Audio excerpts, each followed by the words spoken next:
Hey guys, this is Mama May. So in today's video, I'm going to share with you how I deep clean my Bissell vacuum. I have a Power Swift Compact Pet Vacuum. So anyway, let's go ahead and get into how to clean your vacuum. So it's really disgusting. You can see how the green part gets all kinds of things in, and so does the regular container. Now you should be emptying your regular container every time after you're done vacuuming, just to get the best suction. So make sure you're doing that. So the first thing you want to do is just obviously empty the bottom container like you normally do. Just release it, pull it out, and dump that in the garbage.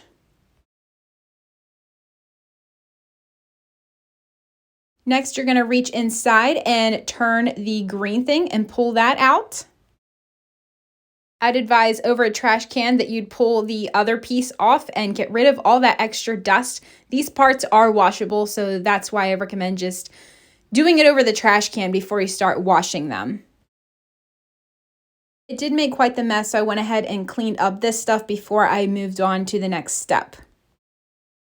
So now you're going to clean out the filter. So pull the filter piece out and then just check the opening there and make sure there's no hair or chunks of other things inside of there, and pull that out if need be. But you're going to have three parts. You're going to have the black tray, the foam, and then also the cartridge. You can see how dirty the foam piece is. So again, over the trash can, I try to remove any of the extra pieces of dust that have accumulated, but all of these pieces are washable. So again, I'm just taking my fingers and just sliding off the bigger pieces of dust, but I will show you how I actually wash them and get them all clean again. This is kind of disgusting, but if you have anyone in your house with long hair, you know this issue. Your vacuum gets long hair caked around the bottom of it. So how I remove this is I lay the vacuum down flat, and then I will take my scissors and just slide it underneath there and cut, and then you are able to just unwind it and pull. It's kind of gross. If you don't like gross things, don't watch this part. But it's really disgusting. So I just did this to the whole section down on the bottom rolly part.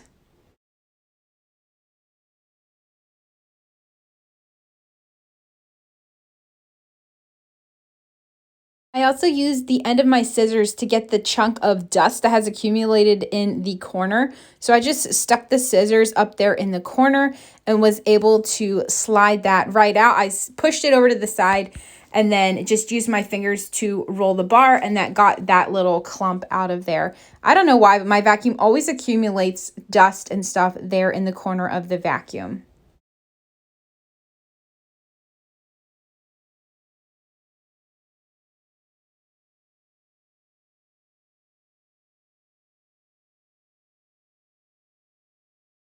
This is all of the disgusting hair and dust that I got just from the bottom of the vacuum. So now you want to gather all your washable parts, the green parts, the main bottom container, and then your 3-part filter. They are all washable. Just make sure you dry them thoroughly before you place them back in your vacuum. If it's summertime, I just like to let them outside to dry in the air. If it's winter, leave them inside and let them dry for a couple days just to ensure they are completely dry.